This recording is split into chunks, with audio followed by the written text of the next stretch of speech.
Preston called me a washed-up grease monkey in front of his investors. I smiled, shook a few hands, and drove straight to my truck. I had his building plans photographed before I left the parking lot. Let me take you back to the morning that changed everything. The morning I stood under a white tent in the Houston heat, surrounded by men in Italian suits and women in silk blouses, holding a glass of sparkling water I hadn't asked for, watching my son-in-law pretend I didn't exist. I am Vincent Reyes, 69 years old. For 35 years, I worked commercial construction in this city, not behind a desk, not in a corner office, but in the dirt, in the conduit trenches, on the steel frames of buildings that still stand across this Houston skyline today. I hold a master electrician's license I earned before Preston Cole's parents even thought about having children. I hold a structural inspection certification from the Texas Department of Licensing and Regulation, renewed faithfully every 2 years for 3 decades. I have signed off on load-bearing calculations for 12-story office buildings. I have red-tagged projects that would have collapsed under their own engineering arrogance. I have walked floors that killed men because someone upstream ignored the math. I have seen what happens when the people who write the checks decide that the people who understand the physics are an inconvenience rather than a necessity. I retired 4 years ago, not because I lost my edge, but because my knees finally filed a formal complaint after a lifetime of climbing steel and concrete. I still read blueprints the way most men read newspapers. I still know the difference between a structural column designed to carry 400 pounds per square inch of compressive stress and one dressed up in architectural drawings to merely look like it does. Numbers don't lie. Steel doesn't negotiate. Physics doesn't care about your investor timeline or your ribbon-cutting ceremony. The groundbreaking ceremony for Preston Cole Development Group's flagship high-rise was held on a Thursday morning in late September. The site sat on the western edge of downtown Houston, on land that used to be a parking lot and before that, a machine shop. The kind of ground with a complicated history, fill layers, compaction irregularities, and soil reports requiring careful interpretation. I knew this neighborhood. I had pulled wire in 3 buildings within 4 blocks of this site. The tent was enormous, pure white canvas over aluminum rigging, air-conditioned to a temperature designed to make you forget you were in Texas. Round tables with white linen, catering stations with past appetizers, a projection screen displaying computer-generated renderings of the proposed tower, all glass and sharp angles catching perfectly simulated sunlight. Architectural mock-ups sat on pedestals near the entrance, 3-dimensional scale models, finely detailed and polished, impressive to anyone who didn't know what they were actually looking at. To me, they were a question dressed up as an answer. I arrived early because that is what I do.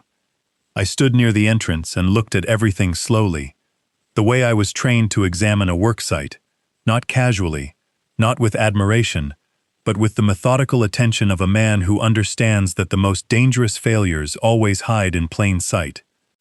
The investors began arriving around 9:30, maybe 35 of them, men I recognized from Houston business pages, faces from commercial real estate circles I had brushed against during my working years. They wore the confidence that comes from writing checks, rather than reading load tables. Their conversations floated across the tent in fragments: square footage, return percentages, anchor tenants, lease structures. The language of money moving toward concrete and steel, which is always interesting to observe when you are the person who actually understands what happens when the math behind that steel is wrong. My daughter Alicia was already inside. She was dressed beautifully, dark hair pinned up, wearing a dress the color of deep water. She smiled when she saw me, a quick, careful smile that was half welcome and half warning.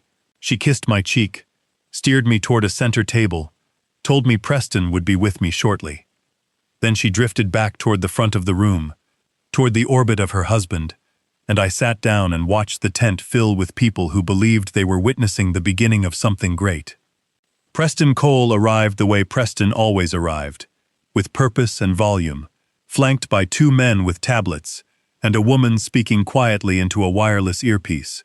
He was 44, tall, with a square jaw that photographs well and reads as authority in a room full of people looking for someone to believe in. He wore a charcoal Brioni suit and a tie the color of a late Texas sky, and he shook hands the way politicians do, firm, practiced, a fraction of a second too long.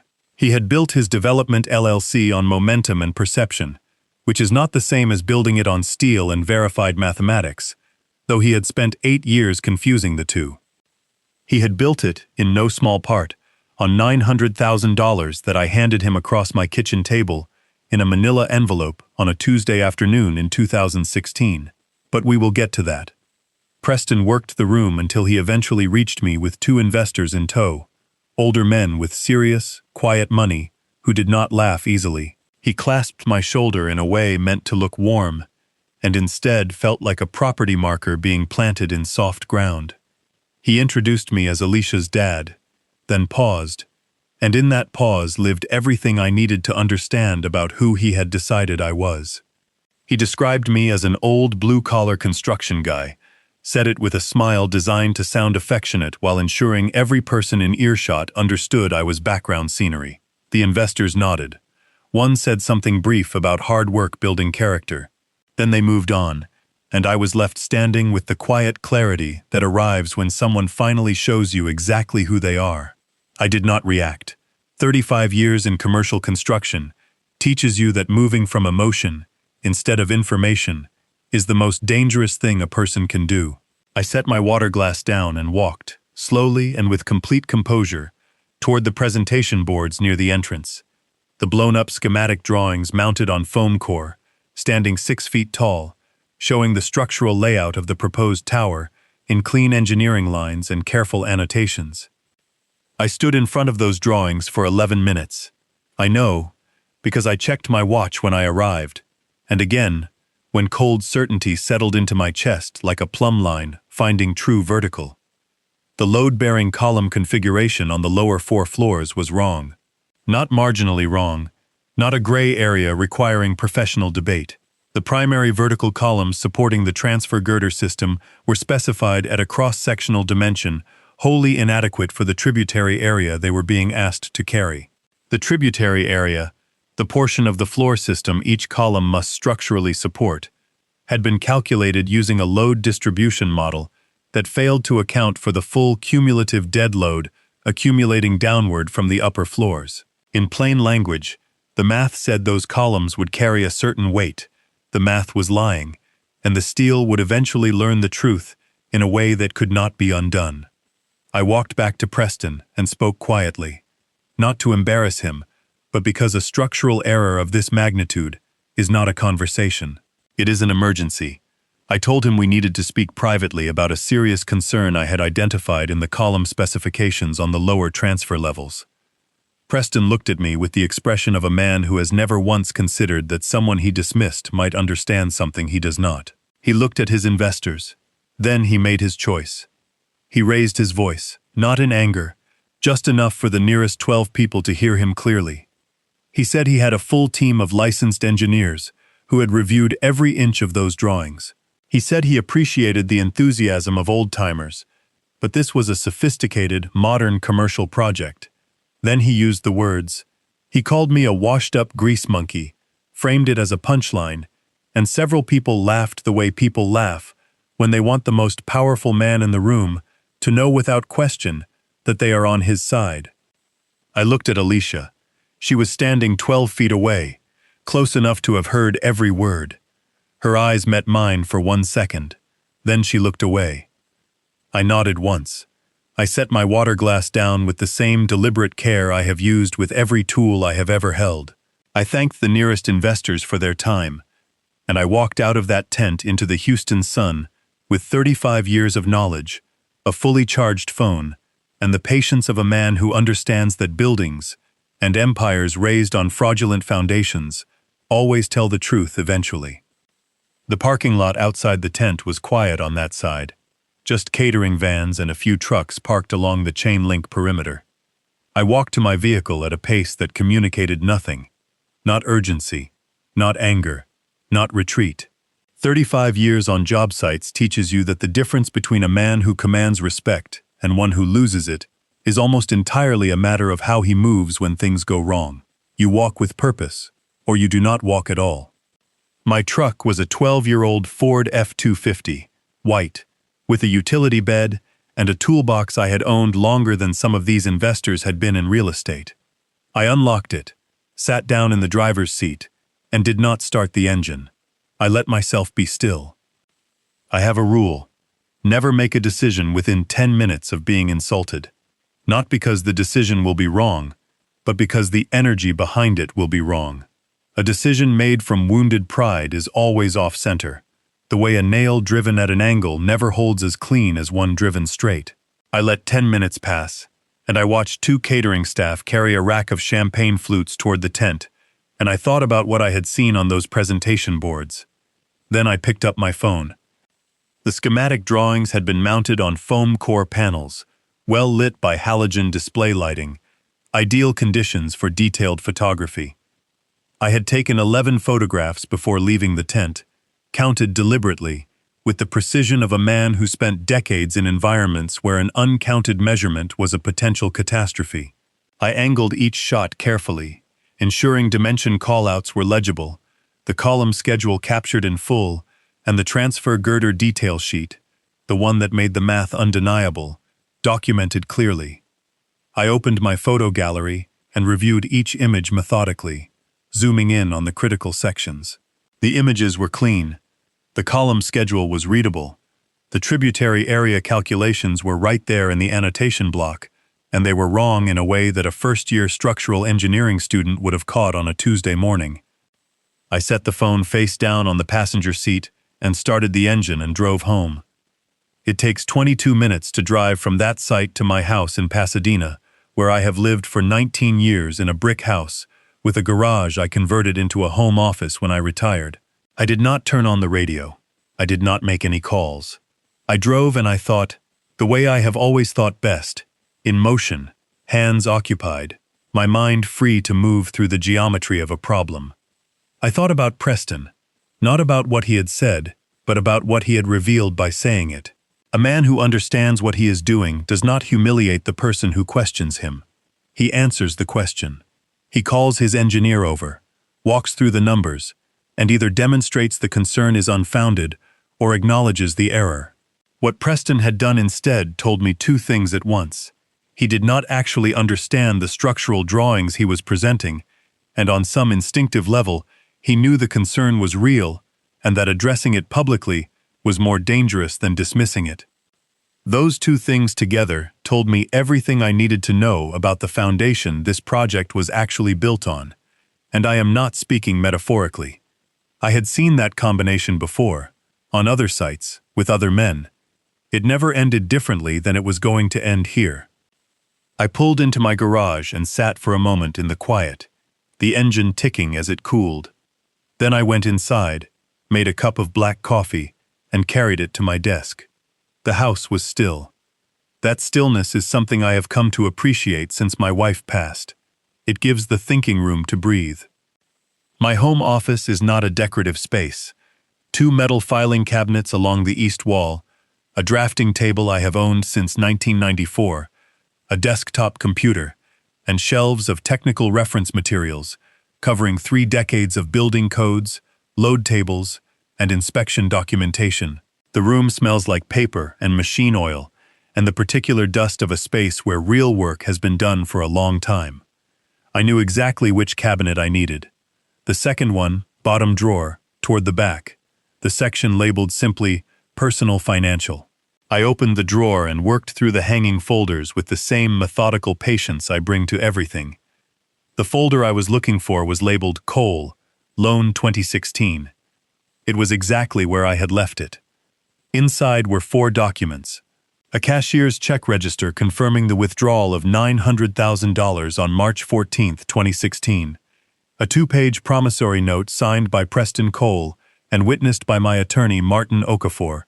A wire transfer confirmation for a supplemental $50,000 draw Preston had requested in August of that same year. And a handwritten letter from Preston dated November 2016, acknowledging receipt of the funds and his intent to repay them within 5 years at 4% annual interest. The 5-year term had expired in March of 2021. We were now in September of the following year. The loan, Every dollar of it remained unpaid. I had never converted this loan to equity. Preston had raised the possibility twice, framed it as an opportunity. Both times I had declined. Converting a documented loan to equity without independent legal review is the financial equivalent of tearing out a load-bearing wall because someone tells you it would open up the room. The structure looks better until it doesn't. The original promissory note remained exactly what it had always been. A personal creditor claim against Preston Cole, personally guaranteed, with accumulated statutory interest running across 8 years.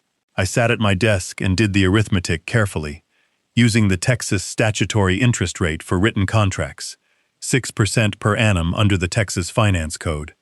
8 years of interest on $900,000 brought the total obligation to a number I wrote on a yellow legal pad and underlined twice: $1.4 million.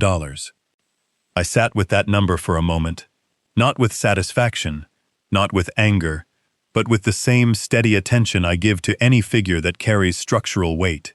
Then, I picked up the phone and called Martin Okafor, who had been my personal attorney for 22 years and who answered on the second ring the way he always did, as though he had been waiting. I told him I needed to file a creditor claim against Preston Cole Development Group LLC and any affiliated entities, predicated on a personal loan made in March of 2016 under a signed promissory note. I told him I had the original documentation in my hand. Martin did not ask unnecessary questions. He asked when I needed to move on it, and I told him we had time to do it properly, because the matter I was working on in parallel required a different set of offices first. He told me he would have a formal demand letter drafted by Friday. After I hung up, I went back to my desk, opened my laptop, and pulled up the photographed schematics. I arranged them across the screen at working scale and began moving through the column schedule line by line, cross-referencing the tributary area figures against the design live load and dead load values annotated in the structural general notes. The more carefully I looked, the more clearly I understood what I was actually seeing. This was not a careless drafting error. This was a design that had been deliberately optimized for cost reduction. Column sections specified at the minimum dimension the original load model suggested, with no allowance for construction tolerances, material variance, or the additional dead load that accumulates in every real building through finishes, mechanical systems, and the 10,000 small additions that occupied structures collect over a lifetime. Someone had looked at these drawings and decided that close enough was good enough. That decision, if this building were ever built, would live silently in those columns until the day it stopped being silent. I closed the laptop and looked out the small window of my garage office at the strip of evening sky above my back fence. Tomorrow I had a meeting to arrange, an old colleague who now worked a floor above where these kinds of decisions became official. But tonight, I already had everything I needed: the photographs, the promissory note, the arithmetic, and 35 years of knowing exactly how structures fail when the people responsible for them confuse confidence with competence. I called Raymond Castillo the next morning at 7:15. He picked up on the third ring, already at his desk, which told me nothing had changed about Raymond in the 20 years since we had last worked a job together. Raymond was 62, Houston-born, and had spent the first half of his career doing exactly what I had done, in the field, reading blueprints, climbing structures, signing his name to inspection reports that carried real legal weight. He had transitioned into municipal work in the mid-2000s and risen steadily to Deputy Chief Building Inspector, a position carrying the authority to review flagged structural concerns, initiate formal code compliance investigations, and recommend stop work orders to the chief building official. Raymond and I had not spoken in nearly 3 years, but that is the nature of relationships built in the field. They do not require maintenance. You pick up the phone, the years collapse, and the man on the other end decides within the first 2 sentences whether you are worth his time. Raymond decided in 1. I told him I had photographs of structural schematics from a proposed high-rise development that I needed him to look at. I told him the concern was load-bearing column sizing on the lower transfer levels. I told him I believed the design violated current adopted building code and that I had the column schedule and tributary area calculations documented in the images. Raymond was quiet for a moment in the way that experienced inspectors get quiet when they are deciding whether they are about to be handed a problem or a waste of time. Then he told me to come in Thursday at 9.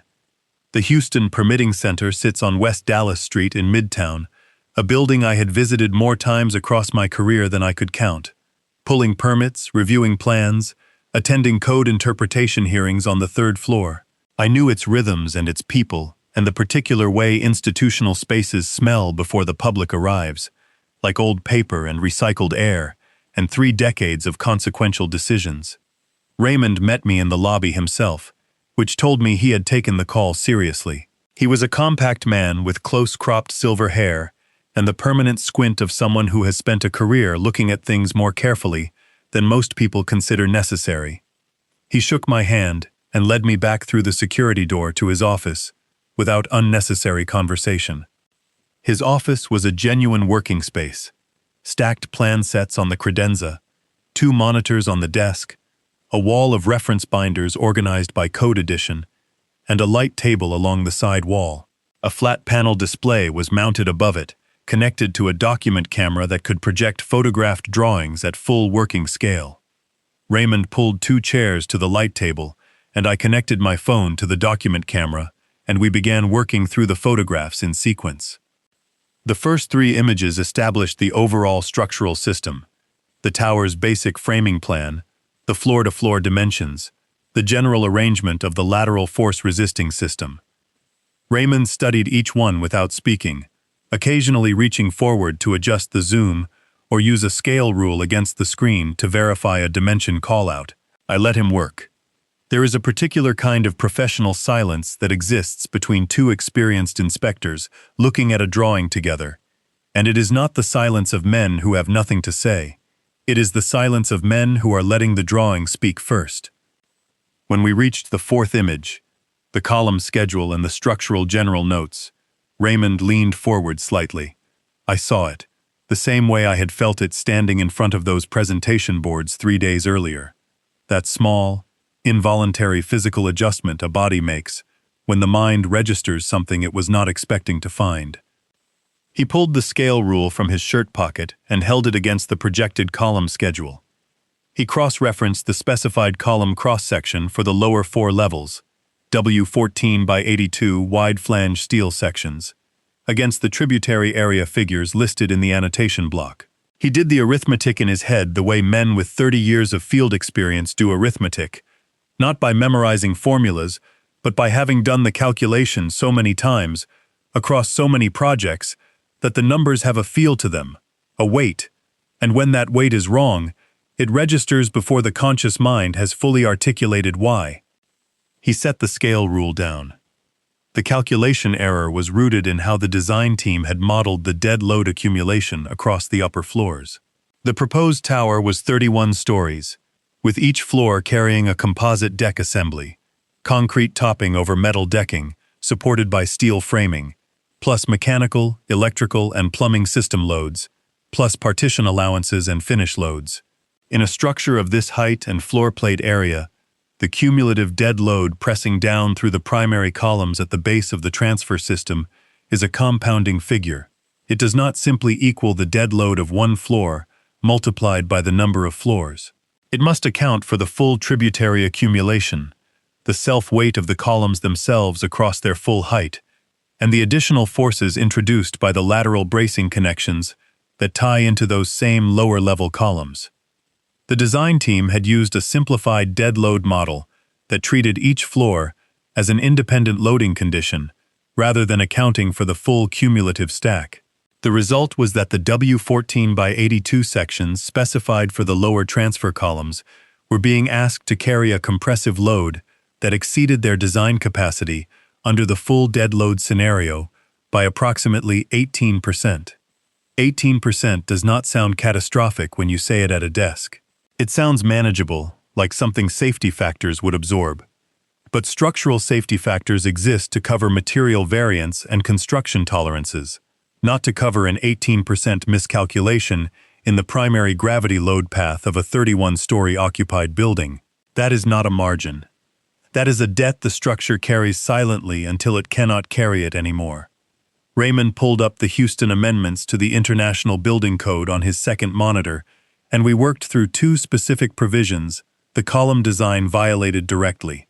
The first was Section 1604.3.1 of the adopted IBC, which mandates that structural members be designed for all applicable load combinations, including full dead load, as defined under Section 1606, with dead load defined explicitly to include the weight of all permanent construction, including floors, roofs, walls, partitions, and fixed service equipment.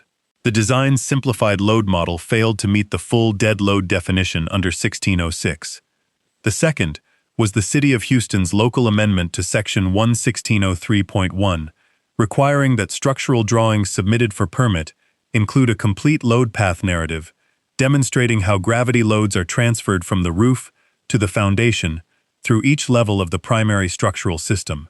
No such narrative had been included in the submitted drawing set, and the column schedule as drawn was inconsistent with what a proper load path analysis would have required.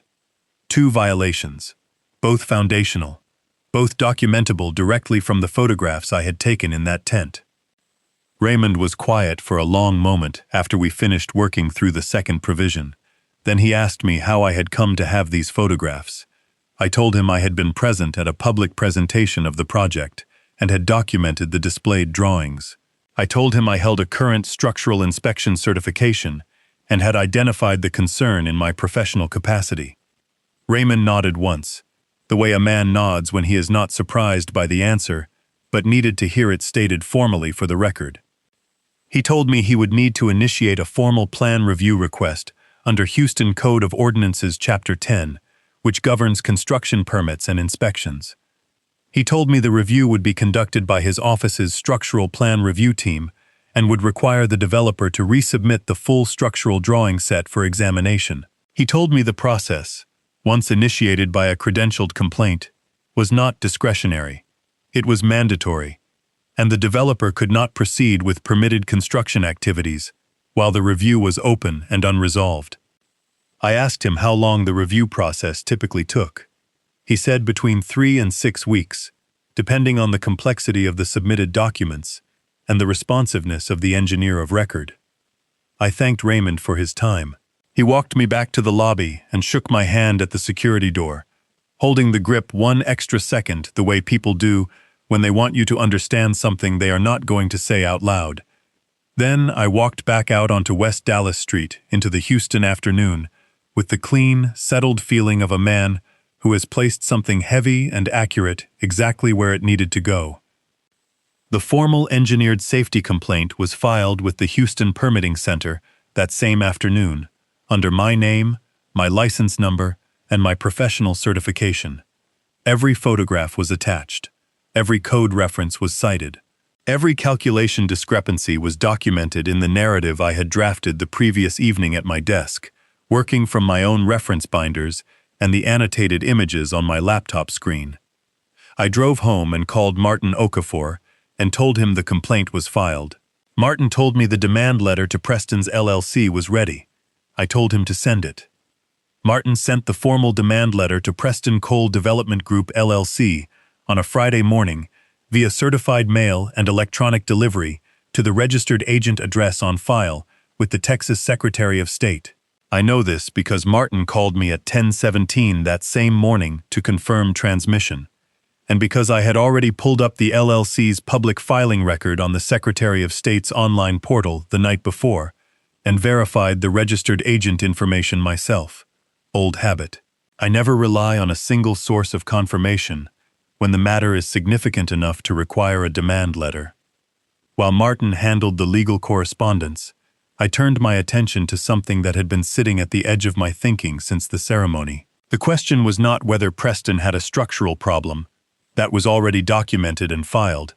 The question was how a man who had borrowed $900,000 from his father-in-law and never repaid it had managed to finance a 31-story high-rise development in downtown Houston. That kind of project does not get financed on charm and momentum alone. no matter how well Preston wore a Brioni suit. The land acquisition alone, on a downtown Houston site of that footprint, would have run between $4 and $6 million at current market rates. The pre-development costs, architectural fees, engineering, environmental studies, permitting preparation, would have added another $800,000 on top of that before a single permit was pulled. I am not a forensic accountant, but I spent 35 years in commercial construction, and in that time, I learned how development projects get capitalized, how the money layers work, and what the financial structure of a legitimate project looks like compared to one assembled from sources that cannot withstand direct examination. I had walked through enough job sites funded by questionable capital to understand that the structural problems in those buildings were never only in the blueprints. I had seen both kinds. I knew the difference. I started with the public records. Texas is a state with relatively robust public disclosure requirements for business entities, and the Secretary of State's database provided the basic filing history for Preston Coal Development Group, LLC, formation date, registered agent, member structure, and the amendment filings that had accumulated over 8 years of operation. I pulled every document in the filing history and read through them in chronological order at my desk, the way I read a set of drawings, from the beginning, in sequence, looking for what changed and why. The land acquisition record for the high-rise site was publicly available through the Harris County Appraisal District and the Harris County Clerk's Recorded Deed Index. The site had transferred to a holding entity called Apex Holdings LLC 14 months prior to the groundbreaking ceremony, at a recorded purchase price of $4,800,000. Apex Holdings LLC was a separate entity from Preston Coal Development Group.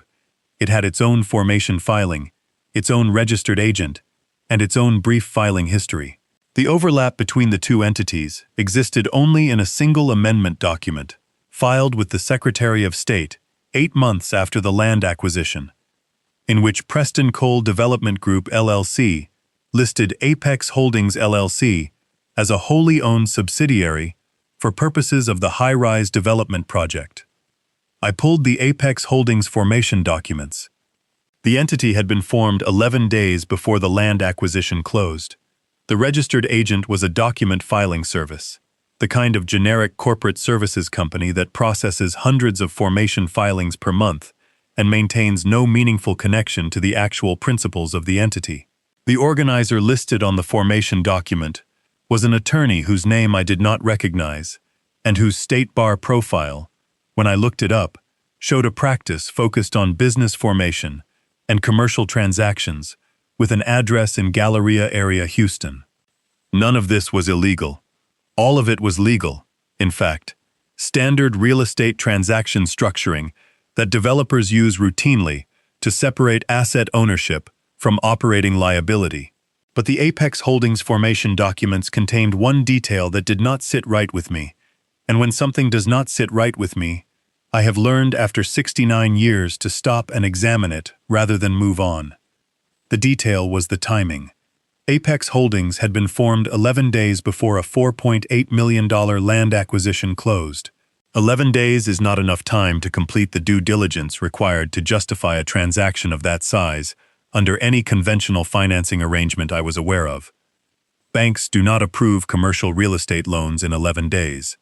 Institutional equity partners do not complete their underwriting in 11 days. The only way a transaction of this scale closes 11 days after the purchasing entity is formed is if the capital behind it was already assembled and available before the entity was created, which means the money did not come from a conventional lending source that required its own approval process. I called Martin. Martin Okafor had been practicing commercial and civil litigation in Houston for 31 years, and in that time he had developed a particular set of professional relationships that extended well beyond the courtroom. He knew people in the county clerk's office. He knew people in the district attorney's financial crimes unit. And he knew, from years of work on construction and real estate disputes, several private financial investigators whose specialty was tracing the capital structure of development entities that preferred opacity to transparency. I told Martin what I had found in the Apex Holdings filing history. I told him about the 11-day formation window and what it implied about the source of the acquisition capital.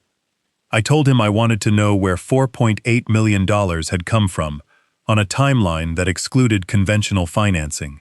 I told him I wanted names and verifiable paper, not speculation. Martin was quiet a moment. Then he told me he knew someone who could help and that he would make a call.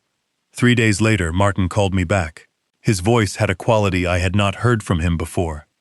Not alarm exactly, but the careful, measured tone of a man who is choosing his words with more precision than usual, because what he is about to say carries weight that requires it. The capital behind the Apex Holdings land acquisition, Martin's contact had determined, came from 2 sources. The first was a wire transfer of $2.1 million from an offshore account, routed through a series of intermediary entities that terminated in a domestic account registered to a man named Chad Merritt, a name I did not recognize, who turned out to be a business associate of Preston's from his earlier career, someone who had no visible legitimate income source that would account for $2 million in liquid capital available for a real estate transaction. The second source was a cash infusion of $600,000 that had been deposited in tranches into the Apex Holdings operating account over a period of 6 weeks following the entity formation.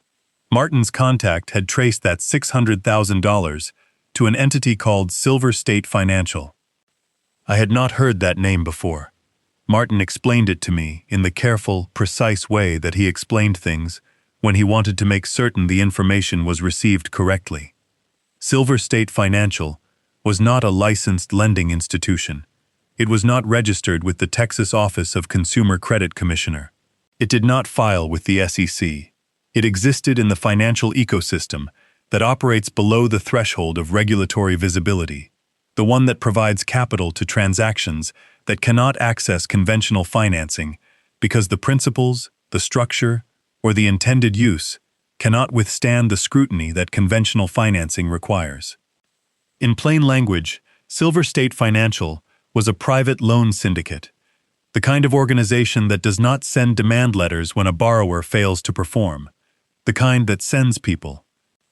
I sat with that information for a long time.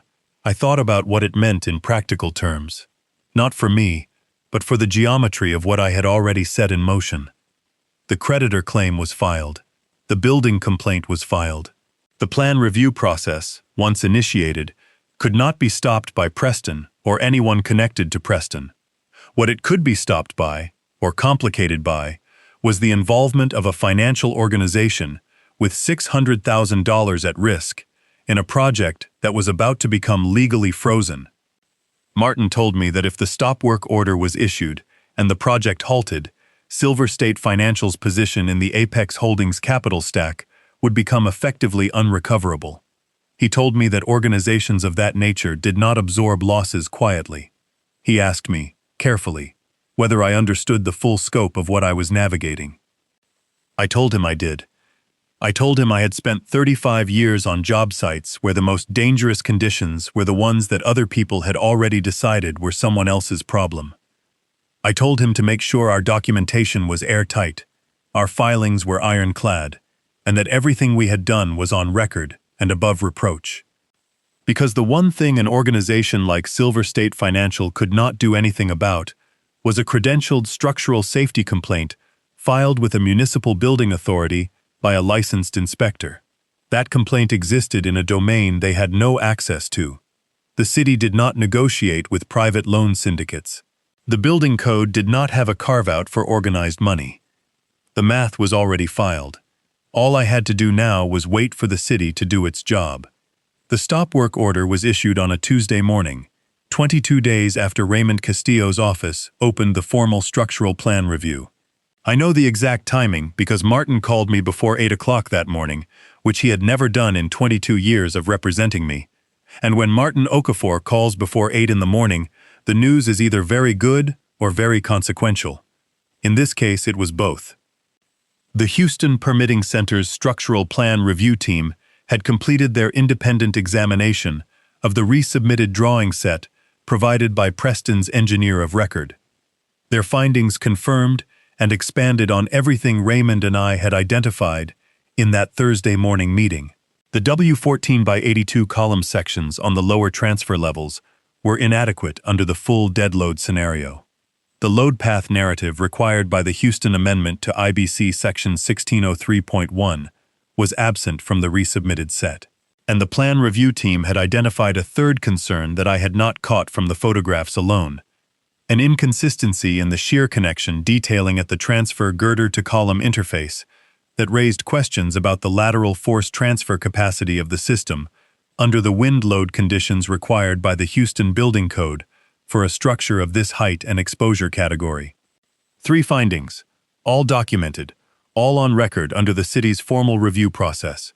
The chief building official had signed the stop work order at 7:45 that morning. It had been served on the registered agent for Preston Coal Development Group LLC and posted at the project site simultaneously. By 10 o'clock that morning, the investors had started calling each other. I did not know this in real time. I learned it later, but the sequence moved with the particular speed that financial panic always moves. The stop work order became a matter of public record the moment it was posted at the site, and in commercial real estate, that kind of record travels through a network of advisors, attorneys, and fund managers before the ink has finished drying. In commercial real estate development, a stop work order is not a speed bump. It is a seismic event. It triggers review clauses in equity participation agreements. It activates material adverse change provisions in lender commitments. It causes the people who wrote checks based on a projected construction timeline to recalculate every assumption they made when they wrote those checks. And in most cases, that recalculation produces a number that makes continued participation look irrational. Within 72 hours of the stop work order, 3 of the project's major equity investors had formally withdrawn their commitments in writing. Martin showed me the withdrawal letters later. I did not see them in real time, and they were not angry letters. They were careful, legal, and precise, citing the Open Code Compliance Review and the indeterminate project timeline as material changes to the investment basis. They were the letters of people who had been given a legitimate professional reason to exit a situation they had perhaps already been uncertain about, and who were taking that reason with both hands. The creditor claim executed on the same morning as the stop work order. Martin had coordinated the timing deliberately, and when I say deliberately, I mean that we had discussed it explicitly in the 2 weeks preceding. A creditor claim against an LLC's assets, filed simultaneously with a public stop work order that causes investor withdrawal, creates a compounding legal and financial pressure that is qualitatively different from either instrument deployed independently. The stop work order freezes the project. The investor withdrawals remove the forward capital. The creditor claim freezes the primary operating accounts. What is left is an entity that cannot build, cannot raise new money, and cannot access the money it has. Preston Coal Development Group LLC was effectively immobilized before noon on that Tuesday. Martin had filed the creditor claim the previous Friday, and the Harris County District Court had granted the temporary restraining order on the operating accounts Monday afternoon, which meant that by Tuesday morning, when the stop work order hit, the accounts were already frozen. Martin told me later that Preston's business attorney had called him within 4 hours of the stop work order posting, and that the conversation had been brief and had not gone well for Preston's side. I spent that Tuesday at my desk. I did not celebrate, not because I felt nothing, but because celebration felt like the wrong instrument for the moment. I made a cup of coffee and I sat at my drafting table, and I read through a Houston Code Amendment document I had been meaning to get to for 2 weeks, and I let the machinery I had set in motion do what machinery set in motion correctly always does. It ran without my hand on it, because I had built it to run without my hand on it. That is the difference between a trap and a confrontation. Preston's lavish family event was scheduled for that Saturday. I had known about it for months.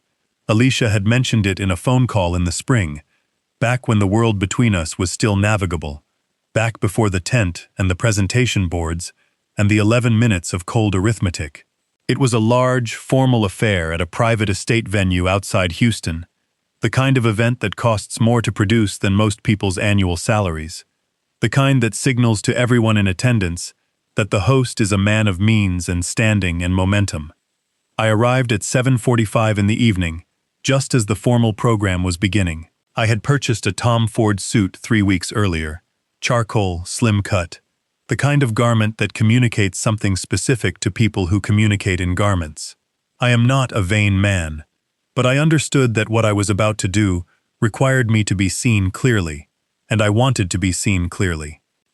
The venue was a converted estate with a grand hall, high ceilings, and a professional sound system run from a mixing table positioned along the left wall near the entrance. The room held approximately 200 people, family, business associates, investors, social connections, the kind of crowd that Preston had spent his entire career assembling around himself, the human architecture of a reputation he had built on borrowed money and borrowed time. I walked in without announcing myself. I moved through the edge of the room toward the audio table, where a single technician was managing the soundboard. I introduced myself quietly and told him I needed 30 seconds at the microphone to make an announcement on behalf of the family. He did not question me. I am 69 years old, and I was wearing a Tom Ford suit, and I said it with the absolute calm of someone who belongs exactly where they are standing. He handed me the cordless microphone and stepped back. I walked down the center of that room to the front, and 200 people watched me do it, and the room went quiet the way rooms go quiet when something is happening that was not on the program.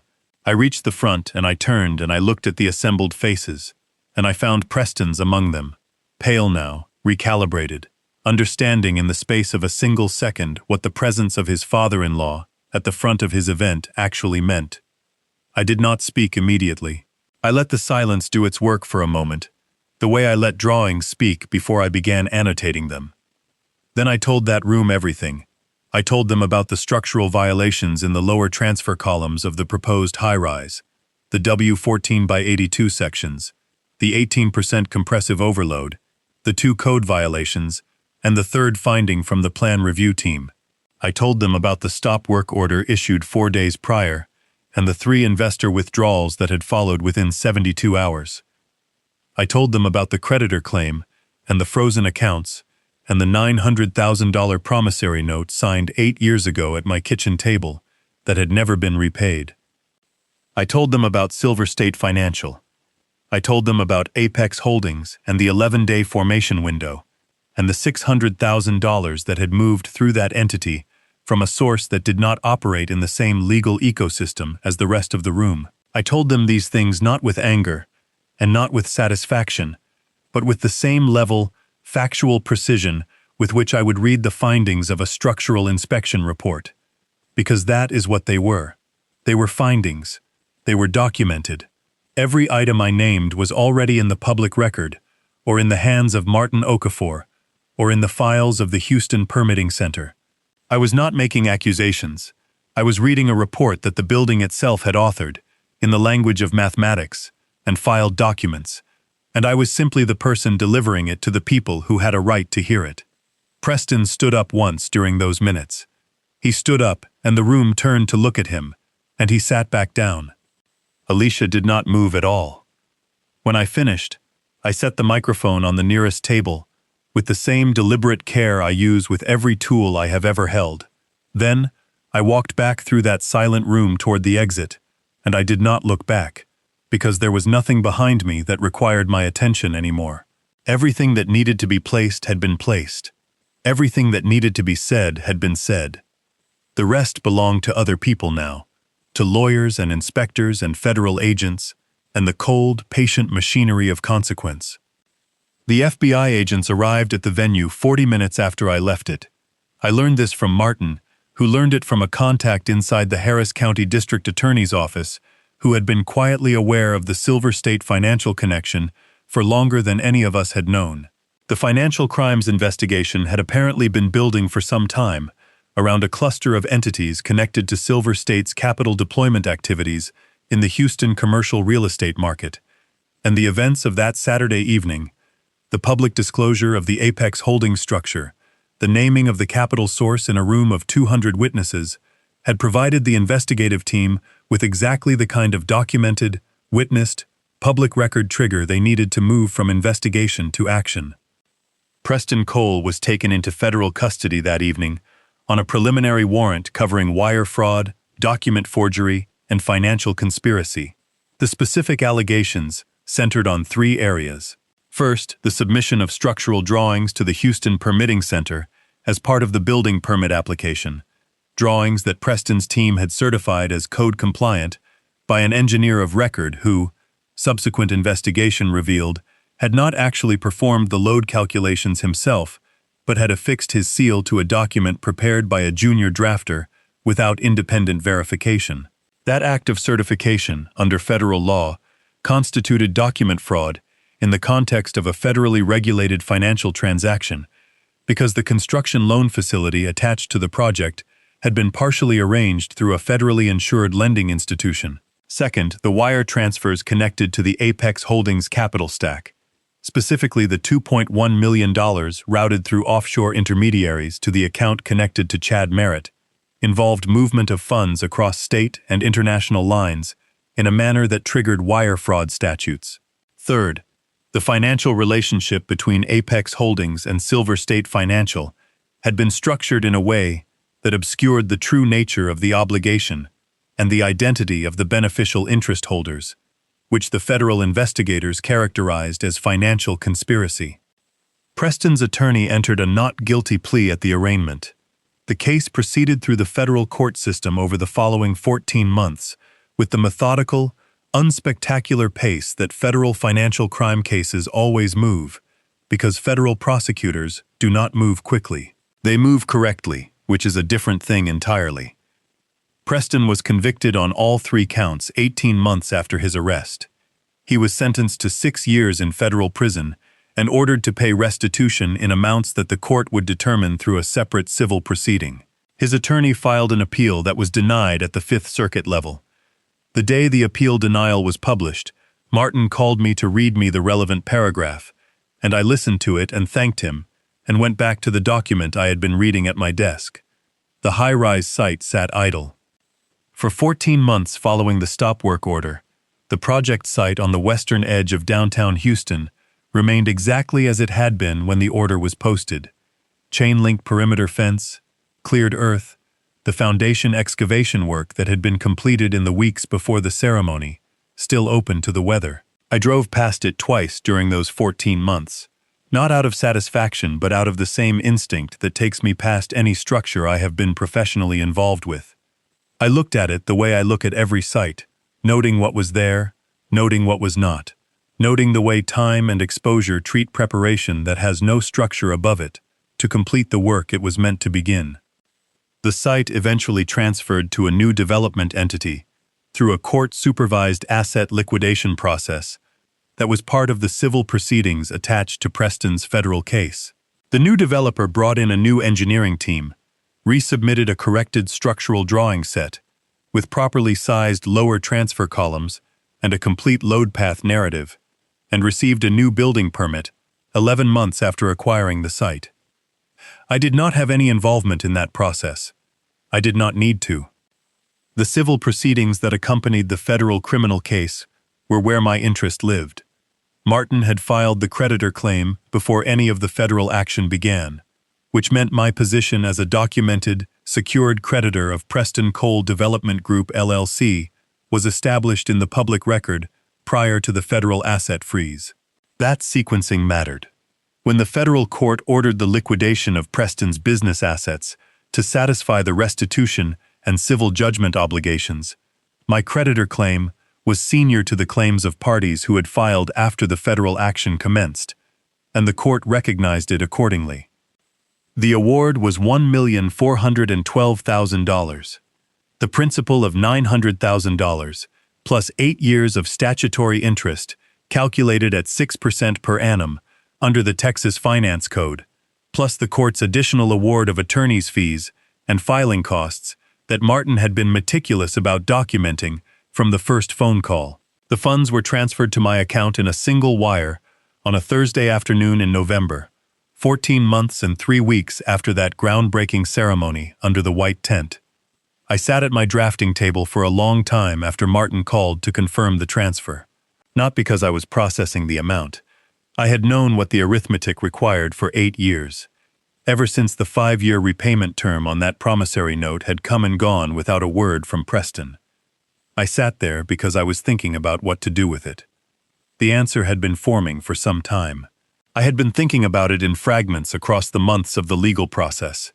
In the evenings at my desk, on drives around the city, in the particular quality of attention that comes when a chapter of something is closing, and you understand that the next chapter has to be built with intention rather than momentum. I established the Reyes Structural and Electrical Apprenticeship Foundation 3 months after the wire transfer cleared.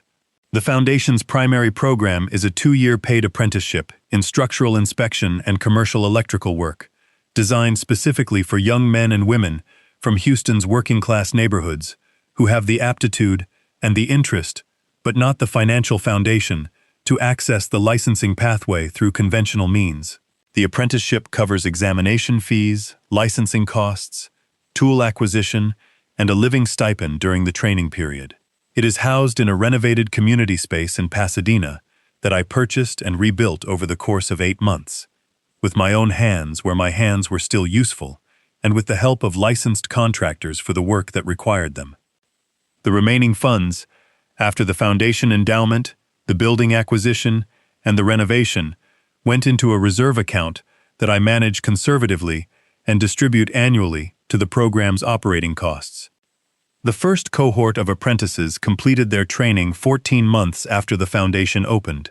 6 of them passed their structural inspection certification examinations on the first attempt. 2 of them are now working for the Houston Permitting Center. One of them, a 24-year-old from the 5th Ward named Marcus, told me at the completion ceremony that he had never had anyone show him that the knowledge to read a building was something that could be taught to someone like him. I told him that the knowledge to read a building is exactly the kind of knowledge that belongs to someone like him. It always was. It just needed a foundation under it. Alicia called me 7 months after the verdict. She called on a Sunday evening, and I picked up on the second ring, and she cried for a long time before she said anything, and I let her, because that is what the moment required.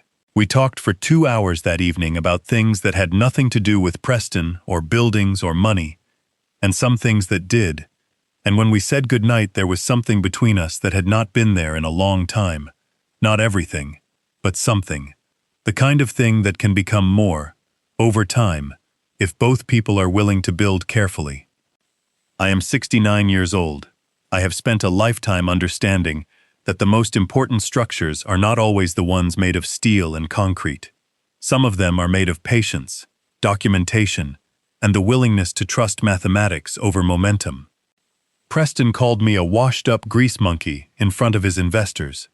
What he did not understand, what men like Preston never understand, because they have never had to build anything with their hands, is that a grease monkey knows exactly how an engine works. He knows which parts carry the load, which tolerances matter, and precisely where the failure will occur when someone has decided that the math is an inconvenience rather than the foundation. A building, like an empire, collapses without a proper foundation. I did not collapse his. I simply read the blueprints he had already drawn and let the structure tell the truth that was always going to be told. I just made sure the right people were in the room to hear it.